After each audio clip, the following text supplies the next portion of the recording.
Bueno, hermano, gloria a Dios. Dios les bendiga a todos los que nos ven en diferido.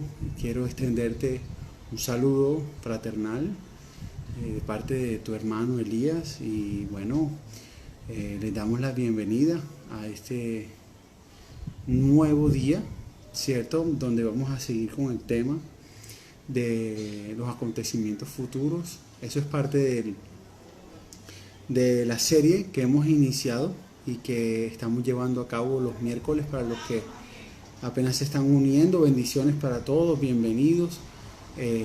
Estamos hablando acerca de eventos futuros. Esto es como un poco de un panel abierto con una mezcla de doctrina y enseñanza, y la idea es que ustedes sean edificados. El tema que trajimos hoy está súper interesante. De verdad que hoy vamos a hablar sobre Babilonia, sobre la falsa religión y sobre todo lo que implica este tema de Babilonia. Y de verdad les anticipo que es sumamente increíble cómo ha penetrado Babilonia hasta la actualidad, y cómo hoy en día todavía vemos que sigue habiendo una huella marcada de las creencias y las costumbres de Babilonia en nuestra sociedad actual. Entonces vamos a darle paso al pastor, vamos a darle la bienvenida al pastor, acompañarnos en este proceso de enseñanza y de aprendizaje.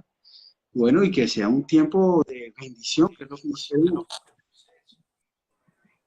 Pastor, ¿cómo estás? Me place verte, Dios te bendiga. Buenas noches, Elías. Buenas noches, audiencia. Una vez más para compartir de la palabra de Dios. Hoy con el tema de Babilonia, de la gran ramera, que aún en la comunidad cristiana hay muchos interrogantes, hay diferentes interpretaciones acerca de esta temática. Queremos ir a lo más cerca a lo que dice la Escritura acerca de este tema y poder acercarnos a la verdad revelada en la palabra de Dios lo más posible. Correcto, estamos de acuerdo en eso, pastor. Y bueno, yo creía que Babilonia era un tema simplemente del Apocalipsis, pero realmente, pastor, la palabra Babilonia se menciona aproximadamente unas 290 veces durante toda la Escritura. O sea que una palabra que se repite con tanta frecuencia significa que tiene algún peso sobre la narrativa bíblica, sobre la literatura bíblica. Entonces, no es un tema que debe ser tomado en poco. Te repito, 290 menciones hay de esta palabra en el Antiguo y en el Nuevo Testamento en total.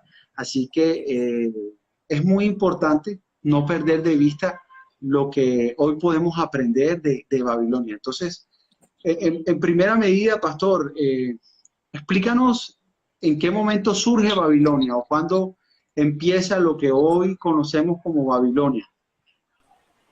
Bueno, tenemos que hacer un poco de historia con los protagonistas de la historia. Hasta hace unos años atrás volvió a resurgir el nombre de Babilonia o Irak, que es la nación donde, como se llama hoy, Babilonia, Irak, a raíz de Saddam Hussein, ¿ya? Entonces, y del comando que se hizo para ir a despojar a Saddam Hussein de la zona de Kuwait y también desalojarlo pues de la presidencia de Irak por sus malos tratos y el mal gobierno que estaba desarrollando.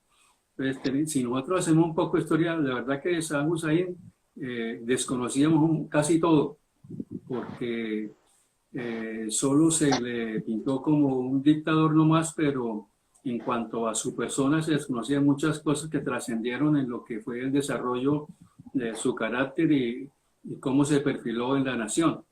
Entonces dice la historia que Saddam Hussein nació en un pueblo llamado Turquía en el año 37 y no fue criado por sus padres, sino fue criado por un tío, porque el padrastro que tenía lo trataba muy mal. Y este tío estuvo apoyando a los nazis en la época de Hitler, que estaban en esa zona, y trató de hacer un golpe de Estado en ese tiempo al gobierno iraquí. Y posteriormente Saddam Hussein fue a estudiar a Egipto, estudió leyes, estudió ciencias políticas y regresó, y cuando regresó ya su tío era el presidente del partido Baas. Y dentro de este partido él ocupó cargos allí en el área de inteligencia, y allí se distinguió por su crueldad tan terrible que tenía con las personas que detenían. Tanto así que las torturas que hacían estas personas llegaron a conocerse en los medios. Eran torturas como, por ejemplo, cortarle las orejas a las personas, colocarle choques eléctricos en sus genitales, como violar en presencia de ellos a las mujeres o a sus hermanas, como tomar a sus hijos y darle a vara y que murieran a golpes, echarles agua hirviendo a las personas, echarles ácido en la cabeza a las personas metódicamente. Todo esto hizo de Saddam Hussein una persona despiadada, un dirigente despiadado. Lo último que hizo fue, en la guerra contra Irán, el 70-80, usar gases tóxicos para envenenar de esta manera a los kurdos. Entonces, también dentro del partido Baas, llegó un momento en que se declaró él mismo, se autonombró general. Imagínense eso. Y también encontramos que creó un grupo de agentes secretos, lo llamaba, tenían el nombre del Escuadrón de la Muerte, porque todo aquel que no estaba de acuerdo con sus principios de política los iba eliminando de una vez. Es muy parecido a estas tácticas las utilizó Stalin también en Rusia. O sea, los mejores amigos de Stalin terminaban siendo los peores enemigos, así que no era conveniente ser amigo de Stalin porque de pronto lo más factible era que se iba a morir. Entonces es parte de lo que es eso es parte de lo que es dentro del comunismo. Como el comunismo no es perfecto, o sea, aparentemente el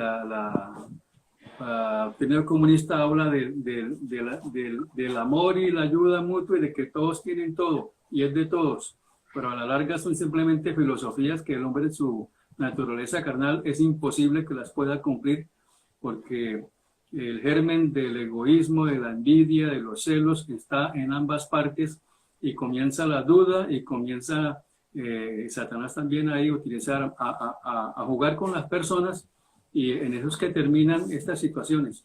Entonces eso es parte de lo que es la historia de Saddam Hussein, cuando muchos trataban y abogaban porque hubiera organismos pacificadores para que lo dejaran. Dice la palabra de Dios que Dios no apoya la guerra deliberada, pero hay momentos en que la justicia tiene que ir a combatir el mal, porque ya el mal se desenfocó y está en el extremo. Entonces eso pasó con Saddam Hussein. Nosotros vemos a la final cómo terminó siendo ahorcado por parte de su propio pueblo.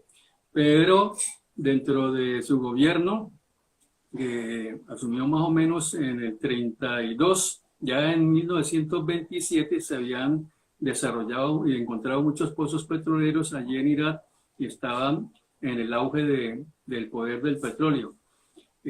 Como recordatorio, en 1978 se recuerda que invirtió 350 millones de dólares tratando de reconstruir otra vez lo que fue Babilonia, comprando 80 millones de ladrillos, óigame bien, para empezar a reconstruir Babilonia, que en este momento no se llama Babilonia, sino se llama Bila, y está a 10 kilómetros de Bagdad en la actualidad. Entonces, la otra cosa también que resalta es que Saddam Hussein se autoproclamó como descendiente de Nabucodonosor, el gran reino Nabucodonosor. Entonces, son cosas que pues, aquí a nosotros nos da como risa, ¿no? Y en 1982 ordenó acuñar una moneda con la efigie de Nabucodonosor y también con una foto suya. O sea, llegó a los extremos de que en los medios de comunicación no podían salir fotos de ningún político o general sin autorización de él. Él era el único autorizado para salir en los medios de comunicación. Entonces son gobiernos dictatoriales que llevan al caos a cualquier país. Entonces, también trató de hacer réplicas de los jardines colgantes de Babilonia y daba unas recompensas astronómicas. Finalmente entramos ya a lo que es la historia de Babilonia y entramos con que Babilonia se encuentra en la tierra de Sinar. Cuando en la Biblia encontramos la tierra de Sinar, se está refiriendo a Babilonia o la actual Irak. Y tenemos que ver entonces que esa fue la región donde Nimrod comenzó a construir Babel. Había una sola lengua y unieron fuerzas para tratar de construirse una ciudad que supuestamente llegara al cielo y hacerse un nombre. Y también resalta Babilonia porque fue el origen de número uno, la primera rebelión contra Dios, pero también del origen de la maldad, de la brujería, de la astrología. Cuando se habla de Babilonia, la madre de las rameras, o la mujer que ésta se habla como la madre de las rameras y de las abominaciones de la tierra, la pregunta es, ¿cuáles abominaciones de la tierra? Es lo que Dios abomina, que está en la Escritura. ¿Qué abomina Dios? La maldad, la brujería, la astrología, la adivinación, el tarot, la consulta a los muertos que hacen hoy en día los medios. Todo eso es abominación para el Señor. Entonces, eso con respecto a Babilonia. Se encuentra en medio de dos ríos, el Éufrates y el Tigris. También era la parte donde estaba el jardín del Edén. En la Mesopotamia, la palabra Mesopotamia significa entre dos ríos. Y recordamos que Nabucodonosor invadió Judá, el reino del sur de Israel, 3 veces. Incendió Jerusalén y destruyó el templo en el año 586. Y se llevó cautivo a los judíos que estuvieron 70 años allá, porque 70 años ellos dejaron de guardar el año sabático y estaban descarriados. Entonces fueron 70 años allá. Pero por el trato que les dio Babilonia y por el trato que le dieron a Israel otras naciones, es que Dios viene a dar cuentas en este tiempo contra ellos.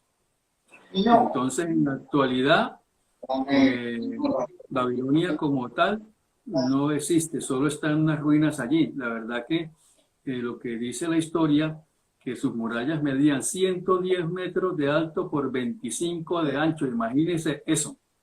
O sea, eso es, algo. Uno ve un edificio de 100 metros y ahora imagínense eso rodeando una ciudad y 25 metros de ancho.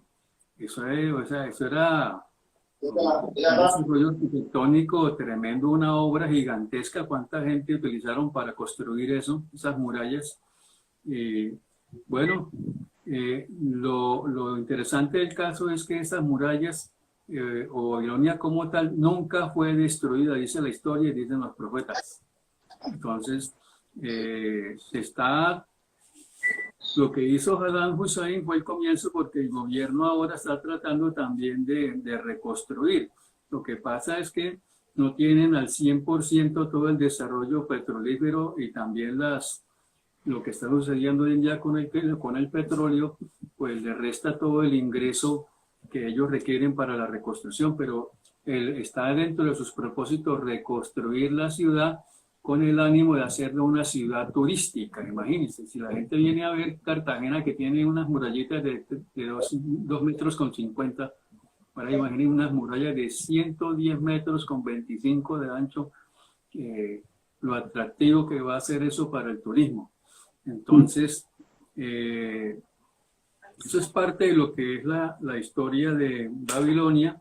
Recordamos también que en el 539 los persas conquistaron Babilonia. En el año 539, en el año 450 a.C., Heródoto, el padre de la historia, visitó Babilonia y descubrió en sus pergaminos las maravillosas murallas y los jardines colgantes que tenía la ciudad. Y dicen las estadísticas que en este momento ya tiene 2.000 pozos de petróleo. Es el segundo en reservas petrolíferas después de Arabia Saudita.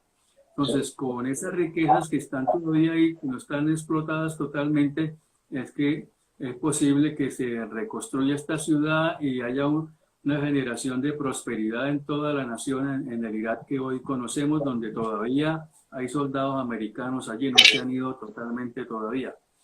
Entonces, el Golfo Pérsico tiene otro país que es Arabia Saudita que tiene las mayores reservas de petróleo, que para algunos teólogos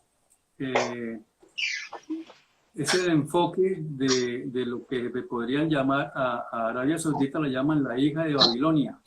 Entonces, por esa razón y porque en este momento está más arriba de lo que es hoy Irak, entonces algunos interpretan a esta ciudad como Arabia Saudita porque está plenamente en el desierto. Porque cuando el Señor le dio la revelación a Juan, lo llevó a un desierto. Entonces, por esa razón ubican a Arabia Saudita y las profecías concernientes a Babilonia, la gran ramera. Ok, bueno, hermanos, los que se han conectado apenas ahorita estamos hablando sobre Babilonia. ¿Y por qué? Porque en el Apocalipsis hay una mención clara acerca de que la religión final o la religión del anticristo, que será liderada por el falso profeta en la profecía, es llamada la gran ramera, Babilonia. Entonces, para nosotros entender exactamente de qué está hablando la profecía y cómo será destruida, primero tenemos que entender cuál es el contexto histórico de Babilonia. Entonces, hay algo importante que el pastor mencionó al inicio, y es que la primera mención que se da de Babilonia se da en el libro de Génesis, en los primeros capítulos, y dice que Nimrod, que era un cazador fuerte delante del Señor, él terminó como el líder de esa ciudad y ellos construyeron ahí, en esa llanura, lo que se llamó la Torre de Babel. Entonces, la Torre de Babel es cuando las lenguas se reparten y aparecen diferentes dialectos y se dividen las tribus, de tal manera que de ese lugar que está en Irak, de ahí donde se construyó la torre, Dios los esparció y los mandó, los regó por todas partes del mundo. Y de hecho, quiero hacer una cuña ahí, es que han registrado la historia bíblica coherente con lo que se ha visto de los diferentes tipos de razas que hay, o lo que se llamaron las 70 naciones. Eso es un tema que ya hemos tocado, y de pronto lo que ustedes han visto, las fiestas de Yom Kippur, y esas fiestas saben de que hay una fiesta de Dios en que se sacrifican 70 animales para simbolizar a las naciones que no han conocido al Señor. Pero voy al grano. Ahí inició la primera religión organizada del mundo. Esa primera religión organizada tiene una connotación bastante marcada y es la siguiente. Nimrod muere y cuando él muere, su esposa se llamaba Semiramis y ella cuando él muere, al tiempo de haber muerto, ella quedó embarazada, o sea que ella tuvo marido después de él. Y ella queda embarazada y para ella poder mantenerse en el poder y no ser derrocada, ella dice que Nimrod, ok, te aclaro algo, ella cuando él muere, ella lo eleva como un dios y dice que él es el dios del sol. Y cuando ella queda embarazada, ella le dice a todos de que Nimrod se manifestó a ella de una forma divina a través de un rayo y la embarazó de una forma milagrosa. Entonces, a partir de ahí, el pueblo de Babel comenzó a adorar y todas esas naciones a adorarla a ella. ¿Y cuál era la figura de ella? Ella con un niño cargado en su brazo. Entonces, a lo que quiero ir es, espiritualmente es el inicio de la adoración de la madre y el hijo. Y hoy en día vemos espiritualmente eso reflejado en la Iglesia Católica y su adoración hacia María, la Virgen, y hacia el divino Jesús, niño Jesús. O sea, adoran a un niño pequeño y a una mujer. Y bueno, pastor, yo me encargué de hacer como un rastreo, ¿verdad? Y solo darte unas ideas. En muchos que han leído la Biblia, en la tierra de Israel,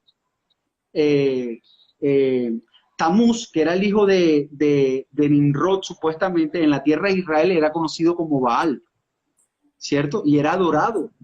Y la mamá de Baal era Astarte, y era un dios que está hasta escrito ahí. Y no solo eso, pastor, sino que ellos lograron contaminar tanto a los pueblos con idolatría que cada raza, cada nación adoraba a la misma mujer y al mismo niño, pero con diferentes nombres. Los griegos la llamaron Afrodita. Roma la llamó Venus. Los egipcios la llamaron Osiris y a su hijo la llamaron Horus. Y si tú te das cuenta, si nosotros hacemos un rastreo de la historia de la humanidad, ellos estaban concentrados en un solo lugar. Ya el paganismo, lo que tú decías al inicio, la hechicería y todo eso ya estaba en marcha. Ya ese culto religioso pagano y satánico ya estaba en marcha. La adoración a demonios estaba ya en el corazón de ellos. Y cuando Dios los esparció, ellos llevaron este culto a todas partes. Pastor, encontré que en la India se adora a la niña, a la mujer y al niño. Los chinos también adoran a una llamada Santa Madre, que también es la imagen de una mujer cargando un niño en su brazo.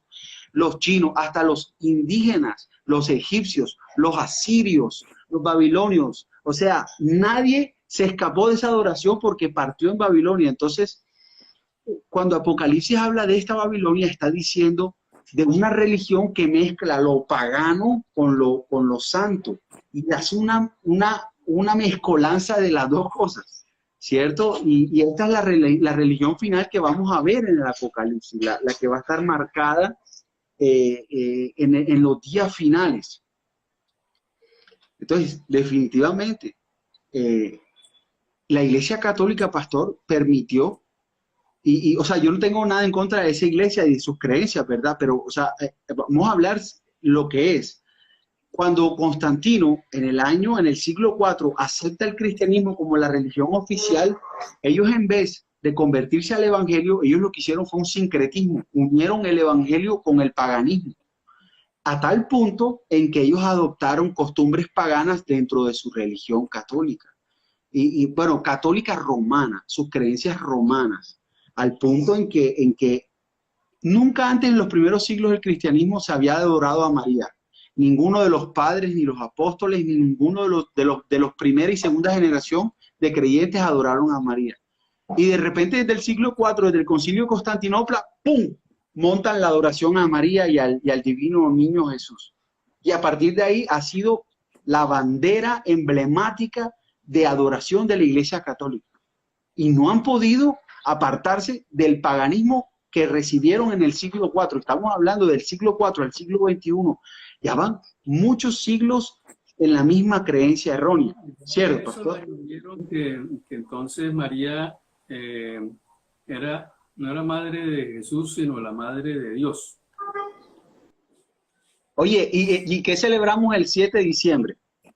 El 7-8 de diciembre celebramos una fiesta de María, que es supuestamente el día en que María asciende igual que Jesús al cielo, o sea que ella no muere, sino que Dios la toma y se la lleva. Y lo peor es que allá en Éfeso, en Asia, hay una tumba que los historiadores han dejado claro a través del tiempo, que es la tumba de María, la madre de Jesús, que ahí murió ella. O sea, ahí están sus restos mortales. Entonces, no solo eso, sino que la Iglesia Católica se atrevió a decir que ella también fue concebida igual que el Señor Jesús, de una manera milagrosa.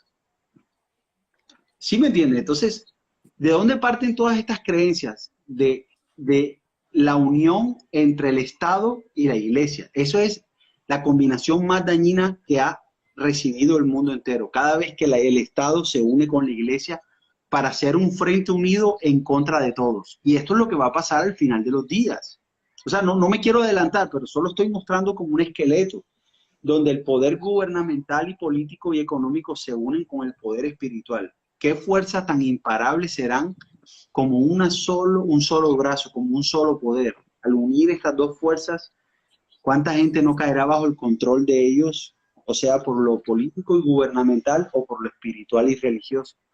Pero esa es la religión que nos habla el Apocalipsis. Entonces, a ver, yo te pregunto algo, pastor. Algunos creen que lo que tú decías, Babilonia iba a ser reconstruida porque Dios había prometido enviar un juicio contra ellos. ¿Qué piensas de eso, pastor? Bueno, es la interpretación más cercana a la verdad de la palabra de Dios. Cierto, de pronto hoy pensamos que eso es como medio imposible, ya de pronto tan cercano al cumplimiento de la última semana, de acuerdo a lo que plantean las profecías, ¿cierto? Uno dice, si la última generación, de acuerdo al Salmo 90, son 80 años y eso se cumple en el 2028, pues qué tan cerca está eso a lo de gran tribulación, y la verdad que eso está encima, eso no está ni a 2 años. Entonces ese cumplimiento puede darse dentro de pronto nosotros ni lo veamos, ¿cierto? Hoy con toda la tecnología que hay, se reconstruyen ciudades en un tiempo muy, muy rápido. Y mientras haya el dinero para mover eso, pues las cosas se dan más rápido de lo que nosotros pensamos. Entonces, y se cita literalmente en la interpretación histórica gramatical a Babilonia como tal, como lo dice el capítulo 17 y 18 de Apocalipsis. Entonces sí estamos refiriéndonos a Babilonia y no a, como dicen otros, que en la gran ramera Babilonia es la Iglesia Católica. Imagina, si lo que va a hacer Babilonia es perseguir y matar a los santos del Altísimo, la Iglesia, y a los judíos. Entonces, imagínense a Roma persiguiendo a los cristianos. Entonces, por ahí no es la cosa. O sea, quien va a perseguir y va a decapitar a los creyentes, ¿cuál es la religión de Babilonia? En este tiempo y en toda la zona, las naciones que están a su alrededor y todos los que van a estar unidos con ella son el Islam. Y el Islam es quien decapita a los creyentes en el día de hoy allá en Medio Oriente. Correcto. Quien va a perseguir la religión del Islam, la que va a perseguir. Entonces, no creemos que Babilonia sea Roma, para nada. Como otros ubican a Babilonia como Jerusalén o como comercialmente como a Nueva York. Tantas interpretaciones que se dan, pero no, lo más cercano es más factible creer en el resurgimiento de restauración de Babilonia y del Irak que crearnos nosotros figuras alegóricas para interpretar la palabra de Dios fuera del contexto histórico. No, igual mira que yo leía un versículo en Apocalipsis que decía que todas las naciones han bebido del vino de su fornicación. O sea, es que yo quiero, hermanos, que ustedes entiendan que Babilonia no es solamente una nación histórica, sino que la trascendencia espiritual que ellos han hecho sobre el mundo de cómo aceptar el paganismo y mezclarlo con el evangelio y el cristianismo ha tenido tal repercusión, que hoy en día vemos todavía conductas de idolatría, por lo menos todas esas enseñanzas. Mira lo que yo investigué, pastor, que esta Semiramis, primero que todo, su hijo Tamuz, que supuestamente es el equivalente a Jesucristo según algunos escépticos, el tipo murió y supuestamente ella lo lloró durante 40 días. Y dicen que de ahí es donde parte la llamada cuaresma, que es practicada por la Iglesia Católica desde la época de Constantino, haciendo alusión al mismo rito de guardar luto por el hijo, por Tamuz, durante 40 días. Este mismo pecado incurrió el pueblo de Israel en la época de Ezequiel. Ezequiel se da cuenta que en la puerta del templo habían mujeres endechando y llorando los 40 días por la muerte de Tamuz. O sea, este tipo de cosas, o por lo menos también investigué, de que se les entregaban ofrendas de hostias, se levantaban al cielo y se le entregaban a esta diosa y a este dios. Y todavía tú ves que hace parte de la liturgia y de la cotidianidad de una misa católica. Ahora, yo no intento como meterme con los hermanos, o sea, con los católicos o con los que profesan esa fe, pero es que cuando tú haces un rastreo histórico de estas verdades, tú te das cuenta cómo han trascendido del paganismo y todavía se siguen practicando y muchos no tienen, digamos, el discernimiento para ver que son prácticas paganas. Son prácticas paganas. ¿Por qué María no fue adorada los primeros 300 años de vida del cristianismo? Y de repente desde el siglo IV se establece el culto a María. O sea, son cosas que no tienen sentido, pero aún así la gente acepta como verdad revelada de Dios. Entonces, es muy peligroso porque Babilonia hace eso. Babilonia disfraza la adoración de Dios con idolatría y hace que la gente se pierda, que la gente camine en una doctrina errónea. Y es fácil seducir la mente de la gente que no ha sido enseñada en la palabra de Dios, de engañarlos. Entonces, definitivamente, te repito, la implicación de Babilonia espiritual, la Babilonia espiritual que ha visto el mundo es muy fuerte. Y la Babilonia espiritual que se va a dar en los últimos tiempos será peor que nunca antes. Bueno, es un resurgimiento de todo lo que ya se ha dado en la antigüedad y que ha trascendido a través de la historia en las diferentes religiones. Solo que se va a convertir en el foco espiritual, comercial y político del anticristo. Dice la Biblia que Babilonia es mencionada como la capital del anticristo, pastor. Sí, va a ser el centro financiero, el centro político y el centro religioso. O sea, hay cosas en la actualidad que nosotros no alcanzamos a discernir cómo se van a amalgamar. Nosotros vemos hoy que está trabajando el ecumenismo para establecer una sola religión mundial, de tal manera que todos los representantes o los profetas de cada una de las religiones vengan a ser tenidos como mensajeros de Dios y a la final pues todos vengan a ser como servidores de un mismo Dios. Entonces a eso lo llaman ecumenismo. Entonces hoy sí se está trabajando con respecto a eso y la Iglesia tradicional está trabajando respecto a eso. Ahora, ¿cómo se va a dar esa unificación para que de tal manera llegue a ser el centro también allí en Babilonia, un centro religioso donde manifieste todas sus creencias y contamine la tierra con todo eso? No alcanzamos a percibir cómo va a ser ese cruce entre... Sabemos que se están haciendo algunas reuniones ya de ecumenismo, pero ¿cuándo se va a entregar el poder al anticristo sobre ese tema? No, y mira que ahora en mayo el Papa Francisco, él iba a hacer una reunión ecuménica, iba a reunir a diferentes líderes religiosos de diferentes facciones o creencias en una sola mesa. Es que este plan viene desde Juan Pablo II, el ecumenismo viene creciendo desde hace años.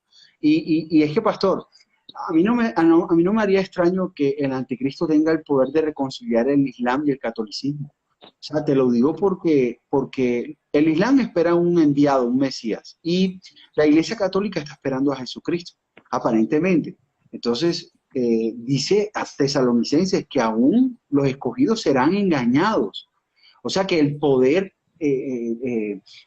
espiritual demoníaco que debe tener esta Babilonia espiritual o religiosa es tan fuerte que ha de engañar aún a los escogidos. Entonces, por eso te digo que no me extrañaría que se reconcilie el Islam con el catolicismo en un punto de convergencia que se llame el anticristo, el Mesías, el Mahdi, el enviado. Y que esto es lo único, o sea, porque es que, pastor, yo pienso personalmente, mi postura, que no creo que vayan a haber dos religiones fuertes en ese entonces, sino que se unificará una sola creencia para poder alinear al mundo en una sola creencia. Entonces tú lo haces a través de unificar las religiones, y es que no solamente eso, sino que los Hare Krishna también están esperando a Krishna. Y Krishna, en la investigación que yo hice, también es como un tipo de Jesucristo, o sea, es una imitación de la obra de Jesús. Y así hay varias religiones que también están esperando a un Salvador, a un Mesías, a un enviado, a un iluminado, por lo menos. El gnosticismo se reúne en lo que es la nueva era. La nueva era Para la nueva era, cada uno de esos profetas de las distintas religiones simplemente son mensajeros de un mismo Dios. Entonces se unifica todo lo que esté supuestamente que sea en pro del bienestar de la humanidad. Y entonces, para la final, el mismo Dios, entonces todos unidos ahí en un solo, en una sola misión. No, sí, y es que la nueva era piensa que ellos están esperando un maestro iluminado que venga a impartir la sabiduría que el hombre necesita para restaurar la tierra. Ese es el pensamiento de ellos. Y yo te lo dije en unas charlas pasadas. La nueva era cree que viene a continuación algo que se llama la era de Acuario. Y supuestamente son 1000 años de paz y de bendición y de tranquilidad sobre la tierra. Ellos creen que se llama la era de Acuario. Nosotros entendemos que es el reino milenial de Cristo, que son 1000 años del reinado de Jesús. Pero entonces, a lo que voy es, Satanás es un perfecto imitador de la obra de Dios. Es un perfecto y completo imitador. Mira, yo hoy, antes de venir a esta charla, me estaba viendo un documental.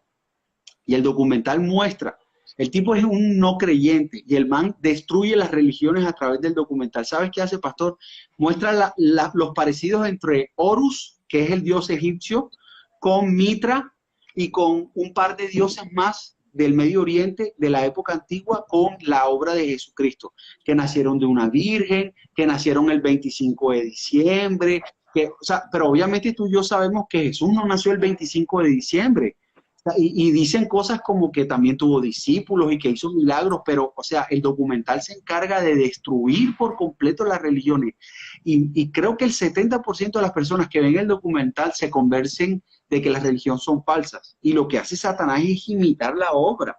O sea, y con esto cierro mi intervención, y es, pastor, cuando la Torre de Babel existió y cuando Nimrod existía, ellos sabían que había una promesa de un enviado que iba a herir a la serpiente en la cabeza, o sea que iba a ser el tropiezo para el enemigo. Desde Adán y Eva esa promesa estuvo y las generaciones siguientes siempre esperaron un salvador. ¿Y qué pasó? Que cuando esta señora Semiramis aprovechó la oportunidad, le hizo pensar al pueblo de que este era el de la promesa, que su hijo Tamuz era el de la promesa, el que habían esperado como promesa de Dios. Y o sea, engañó al mundo entero. Satanás aprovechó la oportunidad para engañar al mundo entero y para imitar la obra de Jesucristo. Tremenda estrategia. Sí, sí, entonces eso va a ser igual lo que va a pasar en ese entonces. Pastor, pero ¿qué sabes tú de la profecía de Zacarías? De la profecía de Zacarías que él escribió 20 años después de la caída de Babilonia. Zacarías. Sí. Está en Zacarías capítulo 5. Vamos a leerlo, si tienes ahí, vamos a leerlo. Zacarías capítulo 5, versículo 5. Ya voy encontrando el pasaje. Dice, y salió aquel ángel que hablaba conmigo y me dijo, alza ahora tus ojos y mira qué es esto que sale. Y dije, ¿qué es? Y él dijo, este es un efa que sale. Además dijo, esta es la iniquidad de ellos en toda la tierra. Y aquí levantaron la tapa de plomo y una mujer estaba sentada en medio de aquel efa. Y él dijo, esta es la maldad. Y la echó dentro del efa y echó la masa de plomo en la boca del efa. Alcé luego mis ojos y miré, y aquí 2 mujeres que salían y traían viento en sus alas y tenían alas como de cigüeña. Y alzaron el efa entre la tierra y los cielos. Dije al ángel que hablaba conmigo, ¿a dónde llevan el efa? Y él me respondió, para que le sea edificada casa en la tierra de Sinar, y cuando esté preparada lo pondrán sobre su base. El efa era la medida mayor de grano que equivalía aproximadamente a 3.7 litros. En esta profecía representa la maldad del futuro comercio internacional. La visión de la mujer llamada la maldad representa la maldad que habrá en el futuro en las relaciones comerciales internacionales. A ver, en esas relaciones internacionales tiene que ver mucho lo que dice la escritura acerca del vino, el vino de la gran ramera. Entonces, Irak o Babilonia es la segunda en reservas petrolíferas. Y como Arabia Saudita, a través del petróleo, ellos han presionado a los países en contra de Israel. El petróleo simboliza también riquezas y comercio. El petróleo lo han utilizado, Arabia Saudita lo utilizó y lo utilizará en el tiempo el anticristo para presionar a las naciones contra Israel y para hacer su voluntad. A través del petróleo, Arabia Saudita ha ayudado al Islam fundamentalista. El Islam fundamentalista es el Islam que va a prevalecer en los tiempos del anticristo. Es el que él va a manejar. Es el que dice la yihad. O sea, se convierten o se mueren. Entonces, esa maldad va a estar imperando allí a través del comercio. Y muchas naciones van a asociarse a esas bendiciones que, entre comillas, ellos les van a dar, pero que van a ser la perdición. Pastor, y mira que esa profecía de Zacarías 5 al 11 tiene mucha relación con lo mismo que dice Apocalipsis 17, 18. ¿Tienes ahí la forma de ilustrarnos esa comparación, pastor? A ver, Zacarías, Apocalipsis. Sí, claro. O sea, hay una comparación entre la profecía que está en Zacarías capítulo 5, versículo 5, a lo que está escrito en el capítulo 17 y 18 Apocalipsis. Y en Zacarías dice en el versículo 7 que la mujer está sentada en un canasto. Y en Apocalipsis 17 y capítulo 18 dice que la mujer está sentada sobre una bestia, de 7 montes y muchas aguas. O sea, muchas aguas hace referencia a una gran multitud de personas que van a seguir a esta bestia. La Biblia habla de aguas, habla de pueblos, naciones y muchedumbres. Entonces, sí, correcto. Hay un paralelo entre el énfasis en el comercio, y también en Apocalipsis se habla del énfasis del comercio en el 18:13. Y la mujer llamada maldad en el 5:8 con la mujer llamada Babilonia, la madre de las rameras y de las abominaciones de la tierra, que es lo que acabamos de hablar, la hechicería, la idolatría, el comercio de la prostitución, el comercio de los niños, toda esa maldad que se desarrolla a través del comercio en sus bajas pasiones. La mujer llevada a Babilonia, y la mujer es llamada Babilonia en Apocalipsis 17:5. Entonces, esa es la relación de la profecía de Zacarías. No, y te voy a decir una cosa. La maldad va a resurgir como jamás nosotros lo hemos visto. O sea, ¿qué está deteniendo la maldad? La iglesia del Señor. Los líderes y los valores y principios cristianos son los que están deteniendo la maldad. Ahora tenemos al presidente Trump, que Dios lo está usando como un ciro para frenar el misterio de iniquidad en todas sus formas, pero ¿hasta cuándo Dios lo va a tener ahí? Dios lo sabe. Cuando Él se ha quitado de alguna manera, o la iglesia sea levantada, entonces nadie va a detener la maldad. Todas las normas que ellos van a querer establecer en los gobiernos van a empezar por países piloto y van a mostrar las bendiciones que va a tener esa forma de gobierno. Van a engañar. O sea, ya parece que España hizo un convenio con el nuevo orden mundial y les van a dar bendiciones que los otros van a mirar, que van a hacer que las naciones miren hacia allá y creer que eso es lo mejor, y se van a abrir y van a, como dicen por ahí, nadie los va a forzar, sino que van a creer que es lo mejor que se va a hacer y los van a engañar. Correcto, y una de las herramientas de eso que tú estás hablando es sembrar antivalores. O sea, es necesario que el plan del enemigo avance a destruir cosas fundamentales como la familia, como la identificación de géneros, como los valores tradicionales, porque, o sea, si tú destruyes con estas cosas es más fácil destruir al individuo, es más fácil manipular a un individuo que se encuentra solo, sin respaldo, sin apoyo emocional, sin familiares, es más fácil manipularlos hacia tus propósitos o hacia las cosas que tú deseas. Por eso yo te digo algo, todo este cuento de la cuarentena, que créeme que vamos a estar viviéndola. Mira, ya en Estados Unidos me enteré de que mucha gente estaba saliendo a la calle y estaba yendo a la playa y estaban yendo a restaurantes y ya están pensando otra vez volver a meter a la gente en sus casas porque los contagios se han disparado. Entonces, lo que yo veo, pastor, es que tú tienes que aislar al ser humano para poder manipularlo. Tú tienes que apartarlo de criterios, de pensamientos. Y esto es una forma de manipularlo. Y esto es parte de la Babilonia, porque no es solo espiritual, sino que también, lo que decía al inicio, es una mezcla entre el gobierno y la religión. Y esto es una mezcla. Mira que el falso profeta que dirige esta Babilonia espiritual, él es quien le entrega el poder al anticristo y él es quien marca a la gente y él es un líder espiritual, pero él es quien termina marcando a la gente para que la gente comercie.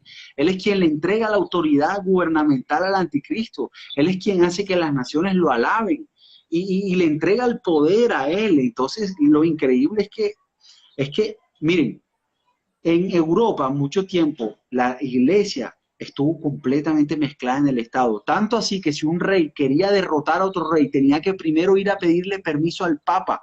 Y si el Papa lo autorizaba, él podía ir en guerra contra un rey. Es más, si tú querías asesinar a un rey, siendo parte de la corte real, tú tenías que ir a pedirle permiso primero al Papa y contarle tus planes. Y si el Papa estaba de acuerdo y sus intereses iban a favor de tus intereses, te permitía bajo la bendición de la iglesia que tú mataras a ese rey o que hicieras cualquier barbaridad con tal de que la iglesia se resultara beneficiada. Entonces, al punto que Inglaterra tuvo que expulsar a la iglesia católica porque ellos estaban tan metidos en las decisiones de gobierno que los reyes se comenzaron a dar cuenta que la iglesia era como un parásito absorbiendo, y los obispos en Inglaterra eran ricos, dueños de tierra, no pagaban impuestos. Entonces, volver otra vez en este tiempo moderno a unirse estas dos instituciones que son, digamos, las que realmente controlan al ser humano, el gobierno y la religión, son quienes controlan al ser humano, y cuando se vuelvan a unir, esta vez va a ser despiadada. El fundamentalismo islámico en Irán es quien gobierna. O sea, quien gobierna en Irán no es el presidente, es el fundamentalismo islámico. Son los líderes religiosos, sí. Son los líderes religiosos. Entonces, el poder que tienen es tremendo. Entonces, y el fundamentalismo islámico es el que quiere eliminar a Israel. No, y es que, pastor, mucha gente dice esta expresión: en el nombre de la religión se han cometido los peores pecados y asesinatos y masacres en la historia del hombre. Y es verdad, o sea, la religión como tal ha sido causante de muerte. Mira, cuando la iglesia se dio a la tarea de perseguir con la Inquisición a los protestantes, el mismo Martín Lutero varias veces estuvo en peligro de muerte. Es más, sacerdotes dentro de la iglesia católica que se rebelaran en contra de las enseñanzas terminaban o decapitados, o incendiados, o torturados, porque es que cuando la iglesia, obviamente no la iglesia verdadera de Jesucristo, cuando la iglesia falsa toma el poder político y gubernamental, uy no, o sea, los alcances que veremos en esa época serán, o sea, imagínate, que el gobierno te pueda condenar a muerte por no compartir una creencia religiosa con el gobierno. O sea, eso es una cosa que va totalmente en contra de los derechos humanos, del credo, de la libre expresión, de la libertad de religión. Eso es algo que es más, política y gubernamentalmente, si alguien quiere ser satanista, el gobierno no puede ir en contra de su creencia. Y de hecho, mira que allá en el interior hay un templo satánico, y por más que ellos quieran, no pueden cerrarlo. Si ellos no demuestran que están cometiendo algún ilícito, ellos no pueden cerrarlo porque ellos tienen derecho al libre culto y a la expresión. Entonces, esto es parte de lo que hace el gobierno. La política se encarga de legislar leyes para que los antivalores sean la normalidad, para que las cosas que van en contra de la palabra de Dios se vuelvan una ley normal. Y esto es lo que está adelantando el gobierno, por decir, con todo este plan que tuvieron hace unos 2 años de las cartillas esas de igualdad de género, de inculcar el homosexualismo en los jóvenes. O sea, porque como iglesia nosotros no discriminamos a los homosexuales, pero tampoco estamos motivando a la gente a que sea homosexual. O sea, eso no es el deber ser. Y todo esto donde parte de la ONU, de lo que tú estás diciendo, de ese nuevo orden mundial que está dirigiendo los pasos para construir esta única religión, este único sistema político de gobierno. Pastor, pero háblame del paralelo de las dos Babilonias, de la Babilonia que expresa Jeremías en los capítulos 50, capítulo 17. Sí, Juan y Jeremías tienen un paralelo. Sí, se compara con una copa de oro en Jeremías 50 y 51, 51:7, en Apocalipsis 7, 3 y 4 y el 18, 6 también se compara con una copa de vino, que es la misma ciudad. En Jeremías, la ciudad mora sobre muchas aguas, 51:13, y en Apocalipsis 17:1, lo mismo. Es involucrada con las naciones en 51:7 y en Apocalipsis 17:2 también involucrada con las naciones. Es el mismo nombre de 51 y es del 18:10 de Apocalipsis, se habla del mismo nombre. Es destruida repentinamente. Apocalipsis 18:8 dice que en una hora, o sea, solo le basta a Dios y a su programa una hora. O sea, ¿qué es lo cómico acá? Que los 10 reinos que le entregan el poder a la bestia, y esos mismos 10 reinos Dios permite y se pone en el corazón de ellos que ellos se vuelvan contra el anticristo y destruyan Babilonia. No, pastor, y es que te digo algo, Jeremías no profetiza la caída de Babilonia porque es que Babilonia no fue destruida. La conquista de Babilonia fue una cosa supremamente extraña. O sea, el rey de Persia entró y tomó la ciudad. ¿Por qué? Porque los sacerdotes y los líderes políticos no querían al gobernante que tenían en Babilonia. No, era descendiente, era hijo, y no lo aceptaron y le entregaron la ciudad. No se defendieron, no se resistieron. El rey entró y gobernó Babilonia y cambió de manos el imperio babilónico a ser asumido por el imperio medo-persa. Entonces, realmente Babilonia no sufrió pérdida ni destrucción en esa campaña militar porque fue algo consensuado con los gobernantes y con algunos sacerdotes que estaban en contra del gobernante de Babilonia. Entonces, pero en Apocalipsis sí muestra la destrucción. Y no solamente eso, sino que dice que el anticristo de los 10 cuernos, o sea, de las 10 naciones, él derribará 3. O sea que de alguna manera, ahí donde yo pienso, Irak, Irán y Siria se volverán un solo bloque unido de nación, un solo bloque unido, y volverán a ser lo que fue llamado el imperio asirio. El imperio asirio, que era ese terreno que ahora mismo es estas naciones. Esto es lo que llegó a ser. Entonces concuerda con la profecía. Entonces sigue, tú decías eso, lo que iba a ser destruido repentinamente. Por fuego, 51:30, 17 y 16 en Apocalipsis. Nunca será habitada, 50:39 de Jeremías y 18:21 de Apocalipsis. El pueblo de Dios huirá. Dios manda al pueblo que salga de Babilonia, a los cristianos que hay ahí, judíos que hay ahí, que salgan. En el 51:6 y en el 18:4 manda Dios eso. Y cuando es destruida el cielo se alegrará, 51:48 y 18:20 dice lo mismo también. Bien, esa es los paralelos que hay en Jeremías y Apocalipsis de lo que va a pasar con Babilonia en el día de Jehová, o sea, en el tiempo de la guerra de Armagedón. Eso es parte de lo que es la guerra de Armagedón. Entonces, cuando Babilonia esté siendo destruida, el anticristo no va a estar ahí, va a estar en el sur, en Sudán. Y cuando tenga noticias de lo que ha pasado con Babilonia, no va a ir a hacer venganza a Babilonia, sino va a ir contra Israel. Es cuando se viene contra Israel a destruir a Israel. Entonces ya antes el Señor ha venido a Bosra-Petra y de Bosra-Petra pasa a Jerusalén a defender a Jerusalén. Sí, correcto. Eso lo hablamos en Armagedón en las semanas pasadas. Sí. Bueno, pastor, como siempre, ya se está acercando el tiempo de terminar esta sesión para poder continuar el próximo miércoles. Todavía hay un par de cosas más interesantes que hablar, sobre todo el sistema que va a establecer, cómo va a ser ese sistema y todo lo relacionado ya a la acción de esta Babilonia sobre la tierra. Entonces, pastor, como siempre te pido, envíale un mensaje a todos los que nos ven a través de este canal.